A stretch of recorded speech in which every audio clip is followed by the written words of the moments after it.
Es el versículo más famoso del mundo, el más citado, el más memorizado, el más impreso en carteles, camisetas, tatuajes y muros de ciudades enteras.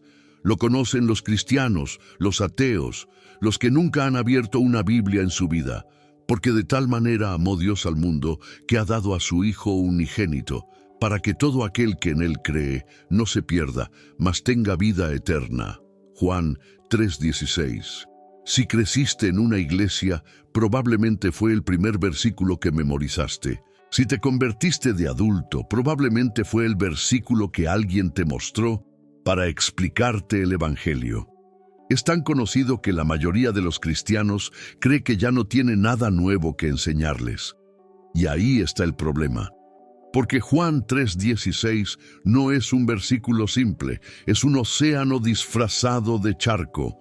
Y la inmensa mayoría de los creyentes ha estado chapoteando en la orilla sin saber que debajo de esas 26 palabras hay profundidades que transformarían completamente su entendimiento de Dios, del amor, de la salvación y de lo que realmente significa creer. Lo que estás a punto de escuchar hoy no es una reinterpretación nueva, es lo que siempre estuvo ahí, en el griego original. En el contexto de la conversación, en las palabras que Jesús escogió deliberadamente aquella noche en Jerusalén, pero que casi ningún pastor se toma el tiempo de explicarte porque requiere ir más allá de la superficie, y la superficie es tan bonita que nadie siente la necesidad de cavar, pero hoy vamos a cavar, palabra por palabra, y lo que encontremos va a sacudir los cimientos de lo que creías saber sobre el versículo más famoso de la historia. El gran Charles Spurgeon, el príncipe de los predicadores, dedicó múltiples sermones a desmenuzar Juan 3:16, porque decía que este solo versículo contenía la Biblia entera en miniatura. Toda la teología del cielo comprimida en una sola oración. Y si eso es verdad, entonces leerlo superficialmente es como tener un diamante en la mano y usarlo como pisapapeles. Hoy vamos a pulir ese diamante, y cada faceta que descubramos va a reflejar una luz que nunca habías visto. Antes de continuar, quiero invitarte a descargar el devocional transformador, 7 días de poder con el Espíritu Santo, que encontrarás en el primer comentario fijado. Si lo que escuchas hoy enciende en ti el hambre por la profundidad de la Escritura, ese devocional te acompañará durante 7 días para que el Espíritu Santo siga revelándote lo que siempre estuvo escondido a plena vista. Suscríbete y activa la campanita. Ahora sí, vamos al texto. Sección 1. ¿A quién le estaba hablando Jesús y por qué eso cambia todo? La primera cosa que tu pastor probablemente nunca te explicó es el contexto. Juan 3:16 no fue predicado en un sermón público, no fue declarado ante multitudes, fue dicho en una conversación privada, de noche, en secreto, con un solo hombre, y ese hombre no era cualquiera, era Nicodemo, un fariseo, un miembro del Sanedrín, el Tribunal Supremo Religioso de Israel, un maestro de la ley. Un hombre que conocía las escrituras hebreas de memoria, que había dedicado su vida entera al estudio de la Torá, que era considerado una autoridad religiosa máxima en su nación. Y este hombre, con todo su conocimiento, con todos sus títulos, con toda su reputación, vino a Jesús de noche porque no quería que nadie lo viera. ¿Entiendes la profundidad de esta escena? El hombre más religioso de Israel vino en la oscuridad a buscar al carpintero de Nazaret. Y Jesús, en lugar de felicitarlo por su búsqueda, le dijo algo que lo dejó completamente desarmado. De cierto te digo que el que no naciere de nuevo no puede ver el reino de Dios. Juan 3:3. Nicodemo, el experto en religión, no entendía nada. Preguntó confundido si un hombre podía volver a entrar en el vientre de su madre. Y fue ahí, explicándole a un teólogo que toda su religión no le alcanzaba para ver el reino de Dios, donde Jesús pronunció Juan 3:16. ¿Por qué esto importa? Porque cambia completamente el tono del versículo. Juan 3:16 no fue dicho como un abrazo reconfortante al pecador de la calle. Fue dicho como un martillazo al religioso que creía que ya tenía todo resuelto. Fue la respuesta de Jesús a un hombre que sabía todo sobre Dios, pero no conocía a Dios. Y si Nicodemo, con toda su teología, necesitaba escuchar Juan 3:16 como algo completamente nuevo, ¿cuánto más tú y yo que lo repetimos de memoria sin detenernos a examinarlo? Sección 2. Lo que esconde la palabra mundo. Vamos al griego. Cuando Jesús dijo de tal manera amó Dios al mundo, la palabra que usó para mundo es cosmos. Y aquí está la primera bomba que nadie te explica. Cosmos en el griego del Nuevo Testamento no significa simplemente el planeta Tierra ni la humanidad en general. Cosmos tiene un peso teológico específico. En los escritos de Juan, cosmos frecuentemente se refiere al sistema humano caído, rebelde, hostil a Dios. Primera Juan 2, 15 y 16 lo aclara con fuerza. No améis al mundo ni las cosas que están en el mundo. Si alguno ama al mundo, el amor del Padre no está en él. Porque todo lo que hay en el mundo, los deseos de la carne, los deseos de los ojos y la vanagloria de la vida, no proviene del Padre, sino del mundo. ¿Lo ves? El cosmos que Juan describe no es un planeta bonito que Dios mira con ternura desde arriba. Es un sistema rebelde, corrompido, enemigo de Dios. Y cuando Jesús dice que Dios amó al cosmos, no está diciendo que Dios amó algo adorable. Está diciendo que Dios amó algo que lo odiaba, que Dios extendió su amor hacia un sistema que activamente lo rechazaba, lo ignoraba, lo blasfemaba. Romanos 5:8 confirma esto con una precisión que debería cortarte el aliento. Mas Dios muestra su amor para con nosotros, en que siendo aún pecadores, Cristo murió por nosotros, siendo aún pecadores, no después de que nos arrepintiéramos, no después de que mejoráramos, no después de que mereciéramos algo, mientras estábamos en plena rebelión. Eso cambia completamente el de tal manera, porque de tal manera no significa con mucho cariño, significa de esta forma tan escandalosa, tan contraintuitiva, tan imposible de explicar con lógica humana. Amó de tal manera que entregó lo más valioso que tenía, por lo menos merecedor que existía. Spurgeon predicaba que si quieres medir el amor de Dios, no mires lo que Él dio. Mira a quién se lo dio. Se lo dio al cosmos, al sistema rebelde, a los que escupían su nombre, a ti y a mí en nuestro peor momento. Eso no es cariño, eso es locura divina, y esa locura es tu salvación. Piensa en esto por un momento, piensa en tu peor día, el día en que dijiste lo que no debías decir, el día en que hiciste lo que juraste que nunca harías, el día en que tu corazón estaba tan lejos de Dios que ni siquiera sentías vergüenza.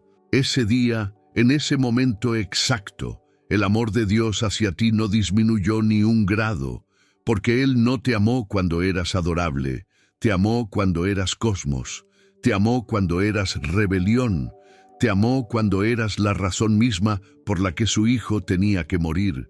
Y si su amor sobrevivió a tu peor momento, ¿qué te hace pensar que no sobrevivirá a lo que estás viviendo ahora?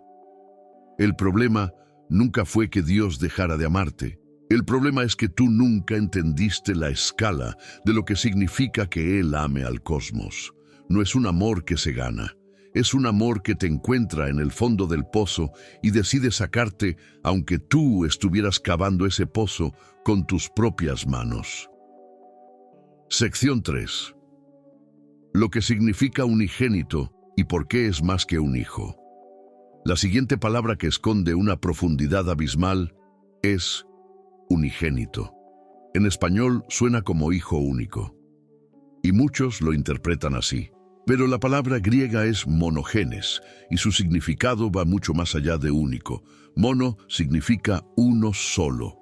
Genes viene de genos, que significa clase, tipo, especie. Monogenes no significa simplemente que Jesús fue el único hijo que Dios tuvo. Significa que Jesús es de una clase completamente única, el único de su especie, irrepetible, sin equivalente en todo el universo creado. ¿Por qué esto importa? Porque cuando Dios entregó a su Hijo monogenes, no estaba entregando uno de muchos, no estaba sacrificando algo reemplazable, estaba entregando lo único y reemplazable que existía en toda la eternidad. Imagina que tienes una sola fotografía de tu madre que ya falleció. Es la única que existe en el mundo. No hay copias, no hay negativos, no hay forma de reproducirla. Si alguien te pidiera que la quemaras para salvar a un desconocido que te odia, ¿lo harías? Probablemente no. Nadie lo haría, pero Dios lo hizo. Entregó su monogenes, su único, su irrepetible, su tesoro eterno, por un cosmos que no lo merecía, que no lo pedía, que ni siquiera sabía lo que estaba recibiendo. Hebreos 11:17 usa la misma palabra monogenes para describir a Isaac cuando Abraham lo ofreció en el altar. Isaac no era técnicamente el único hijo de Abraham, ya que existía Ismael, pero era el único de la promesa, el irreemplazable, el que contenía todo el futuro del pacto. Cuando Dios entregó a su monogenes, entregó todo su futuro, toda su alegría. Todo lo que hacía que la eternidad fuera eterna, lo entregó por ti, y lo hizo sabiendo exactamente lo que costaba. Sección 4. Lo que realmente significa creer, y por qué no es lo que piensas. Ahora llegamos a la palabra más peligrosamente malinterpretada de todo Juan 3:16. Creer. Para que todo aquel que en él cree. En español moderno, creer se ha convertido en un acto mental pasivo. Creo que mañana va a llover. Creo que la tierra es redonda. Creo que Dios existe. Es asentimiento intelectual, información almacenada en el cerebro. Pero la palabra griega que Jesús usó es pisteuón, del verbo pisteuo, y su significado en el griego del primer siglo era radicalmente diferente de lo que nosotros entendemos por creer. Pisteuo no significaba simplemente aceptar que algo es verdad. Significaba confiar activamente tu vida entera a algo, entregarte, rendirte, depositar todo tu peso sobre algo con la confianza de que va a sostenerte. Era la misma palabra que se usaba cuando un enfermo se entregaba completamente al cuidado de un médico, cuando un acusado ponía su vida en manos de un abogado, cuando un soldado confiaba su supervivencia a su comandante en batalla. No era opinión, era rendición total. Santiago 2:19 destruye la versión moderna de creer con una sola frase. Tú crees que Dios es uno, bien haces. También los demonios creen y tiemblan. Los demonios tienen teología perfecta. Saben exactamente quién es Dios. Conocen cada atributo divino mejor que cualquier teólogo humano. Y tiemblan, pero no son salvos. ¿Por qué? Porque su creer es información sin rendición, conocimiento sin entrega, datos sin confianza, y millones de cristianos en el mundo hispanohablante están sentados en las bancas de sus iglesias con exactamente el mismo tipo de fe que tienen los demonios. Creen que Dios existe, creen que Jesús murió, creen que la Biblia es verdad, pero nunca han pisteuo, nunca se han rendido. Nunca han depositado todo el peso de su vida, sus miedos, sus planes, su futuro, su control, sobre la persona de Cristo con la confianza ciega de que Él va a sostenerlos. Spurgeon lo expresaba de manera inigualable. Decía que la fe salvadora no es saber que hay una silla en la habitación, no es creer que la silla puede sostener tu peso, no es admirar el diseño de la silla, es sentarte en ella. es depositar todo tu peso sobre ella y quitar los pies del suelo. Mientras sigas de pie admirando la silla, no estás creyendo en ella bíblicamente. Pisteuo es sentarse, es rendirse, es soltar. Y aquí es donde este versículo se vuelve incómodamente personal, porque tú puedes estar escuchando este mensaje ahora mismo y saber perfectamente que Dios existe. Puedes tener 20 años de asistencia a la iglesia, puedes conocer 100 versículos de memoria, puedes haber bautizado a tus hijos, diezmado fielmente, cantado en el coro cada domingo, y aún así nunca haber pisteuo, nunca haberte rendido de verdad, nunca haber soltado el control de tu vida y depositado todo tu peso sobre Cristo como lo depositas sobre una silla cuando te sientas sin pensarlo 2 veces. ¿Sabes cuál es la diferencia entre el creyente nominal y el creyente genuino? No es la cantidad de conocimiento, es la dirección del peso. El nominal tiene los pies firmemente plantados en su propio control y admira a Cristo desde lejos. El genuino quitó los pies del suelo y descansa completamente sobre Cristo, aunque todo a su alrededor le diga que se va a caer. Eso es pisteuo, y eso es lo que Juan 3:16 exige de ti esta noche. Sección 5. Lo que significa perderse y no es lo que imaginas. Ahora llegamos a la parte más oscura y más ignorada de Juan 3:16. No se pierda. En español suena suave, perderse, como alguien que se pierde en un bosque y eventualmente encuentra el camino de regreso. Pero la palabra griega es apoletai, del verbo apolimi, y su significado es infinitamente más aterrador de lo que la traducción española sugiere. Apólimi significa destrucción total, ruina completa, pérdida irreversible. No es extraviarse temporalmente, es ser destruido permanentemente. Es el mismo verbo que se usa en Mateo 10:28 cuando Jesús advierte: temed más bien a aquel que puede destruir el alma y el cuerpo en el infierno. Destruir. Apólimi, la misma palabra. Cuando Jesús dice para que todo aquel que en Él cree no se pierda, no está diciendo para que no se sienta perdido. Está diciendo para que no sea destruido eternamente, para que no sufra la ruina total e irreversible de su alma. Es como si un médico te dijera: este tratamiento es para que no mueras, no para que te sientas mejor, no para que mejores tu calidad de vida, para que no mueras. Esa es la gravedad de Apólimi. Y esa gravedad le da a Juan 3:16 un peso que la versión de tarjeta de felicitación nunca podrá comunicar. Dios no envió a su Hijo monogenes al cosmos rebelde solo para que la gente se sintiera amada. Lo envió para rescatarlos de una destrucción eterna que era absolutamente segura sin su intervención. Juan 3:16 no es un versículo tierno, es un versículo de rescate de emergencia. Es Dios sacándote de un edificio en llamas mientras tú no sabías que el edificio estaba ardiendo. Sección 6. Lo que realmente es la vida eterna y no empieza cuando mueres. La última palabra que necesitamos examinar es vida eterna, en griego, zoen aionion. Y aquí está la revelación que puede cambiar tu forma de vivir a partir de hoy mismo. La mayoría de los cristianos entiende vida eterna como algo que empieza después de la muerte. Mueres, vas al cielo y ahí comienza la vida eterna. Pero el griego dice algo radicalmente diferente. Zoe no es simplemente existencia prolongada. Zoe es el tipo de vida que Dios mismo vive. Es la calidad divina de existencia.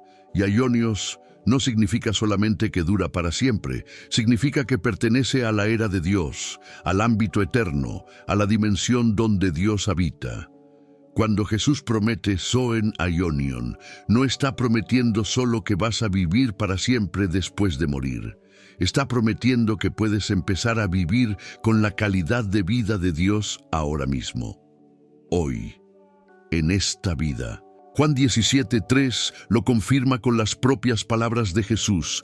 Y esta es la vida eterna, que te conozcan a ti, el único Dios verdadero, y a Jesucristo a quien has enviado. ¿Lo ves? La vida eterna no es un destino geográfico, es una relación. Conocer a Dios, y esa relación no comienza en el cielo, comienza en el momento en que pisteuo, en el momento en que te rindes, en el momento en que depositas todo tu peso sobre Cristo. Esto significa que si eres un creyente verdadero, la vida eterna ya empezó en ti. No estás esperándola, ya la tienes. Ya estás viviendo con la calidad de vida del cielo plantada dentro de tu espíritu terrenal. Y cada vez que sientes paz en medio del caos, gozo en medio del dolor, esperanza en medio de la oscuridad, lo que estás experimentando es la Zoe Aionion operando dentro de ti antes de tiempo. Es un anticipo de la eternidad infiltrado en tu martes por la tarde. Es el cielo invadiendo tu cocina mientras lavas los platos.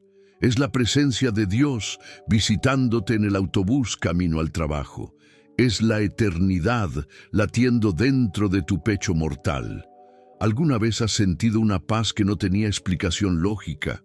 ¿Alguna vez has experimentado gozo en medio de circunstancias que deberían haberte destruido? ¿Alguna vez has tenido la certeza de que todo va a estar bien, aunque no tengas ni una sola evidencia visible de que así sea? Eso no era emoción, no era optimismo, no era autoengaño, era la Zoe Aionion manifestándose dentro de ti, era la calidad de vida de Dios filtrándose a través de las grietas de tu humanidad. Y eso, hermano, hermana, eso es lo que Juan 3:16 realmente promete.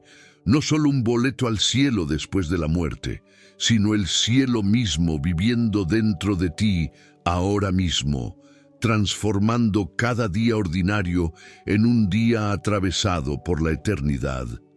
Esa es la promesa que tu pastor probablemente nunca te explicó. No porque no quisiera, sino porque es tan profunda, tan vasta, tan inagotablemente rica, que 26 palabras en español no alcanzan para contenerla. Pero el griego sí, y ahora tú lo sabes. Conclusión. Juan 3:16. No es un versículo simple, es el Evangelio entero comprimido. Ahora entiendes lo que siempre estuvo escondido a plena vista en 26 palabras. Dios, el creador soberano del universo, movido por una locura de amor que escandaliza a la lógica, entregó a su monogénes, su único irrepetible, su tesoro eterno, por el cosmos, un sistema rebelde que lo odiaba, para que todo aquel que pisteuo, que se rinda completamente y deposite todo su peso sobre Cristo, no sufra apolimi, la destrucción eterna e irreversible del alma, sino que reciba Zoe Aionion, la calidad divina de vida que comienza hoy y no termina jamás. Eso es Juan 3:16. No una tarjeta de felicitación, no un eslogan para camisetas, no un versículo para poner en la bio de tus redes sociales sin entenderlo. Es la declaración de rescate más radical, más costosa y más gloriosa que el universo haya presenciado. Y tú la has tenido en tu pared durante años sin saber que estabas mirando un diamante pensando que era una piedra bonita. Y la pregunta que queda después de entender todo esto no es si Dios te ama. Eso ya quedó probado con sangre en una cruz. La pregunta es si tú has pisteuo. Si te has rendido de verdad, si has soltado el control y depositado todo tu peso sobre el único que puede sostenerte. Porque saber que la silla existe no te salva. Admirar la silla no te salva. Solo sentarte en ella te salva. Y esta noche, después de escuchar estas palabras, tú sabes exactamente lo que significa sentarse. La pregunta ya no es de conocimiento, ahora es de decisión. Y esa decisión solo la puedes tomar tú. Oremos juntos. Oración final. Padre Celestial, gracias por Juan 3:16 en toda su profundidad. Gracias porque tu amor no es un cariño tibio, sino una locura divina que entregó lo irrepetible por lo indigno. Gracias porque el monogenes dejó la eternidad para rescatarnos de la polimi que merecíamos. Perdónanos por haber reducido el versículo más poderoso de la historia a una frase decorativa que repetíamos sin entender. Hoy nuestros ojos fueron abiertos. Hoy vimos el cosmos como tú lo ves. Hoy entendimos que pisteuo no es saber, sino rendirse. Hoy descubrimos que la Zoe Aionion ya empezó en nosotros. Ayúdanos a vivir como personas que ya tienen la eternidad plantada dentro, que cada decisión refleje que ya estamos sentados en la silla, que cada día sea vivido con la calidad de vida que solo tú puedes dar. Elegimos rendirnos, elegimos soltar, elegimos pisteuo con todo lo que somos. En el nombre poderoso de Jesús. Amén. Queridos hermanos, si este mensaje transformó la forma en que entiendes el versículo más famoso de la Biblia, quiero invitarte a dar 3 pasos ahora mismo. Primero, dale me gusta a este video. Cada like ayuda a que otro hermano que ha repetido Juan 3:16 1000 veces sin entenderlo, descubra las profundidades que siempre estuvieron ahí. Segundo, suscríbete al canal y activa la campanita para no perderte las próximas enseñanzas, donde seguiremos excavando la verdad oculta en los versículos que crees conocer. Tercero, descarga gratis el devocional transformador. 7 días de poder con el Espíritu Santo en el primer comentario fijado. Si este mensaje despertó en ti el hambre por la profundidad bíblica, ese devocional va a alimentar esa hambre durante 7 días completos. Y finalmente, déjame en los comentarios cuál de las palabras griegas que descubrimos hoy te impactó más. Cosmos, monogenes, pisteuo, apólimi, Zoe Aionion. Cuéntame cuál cambió tu entendimiento para siempre. Y comparte este video con alguien que cita Juan 3:16 de memoria, pero nunca lo ha visto desde adentro, porque ese hermano merece conocer el diamante completo, no solo la superficie. Que la gracia del Señor Jesucristo, el amor de Dios Padre y la comunión del Espíritu Santo sea con todos vosotros, ahora y siempre. Amén.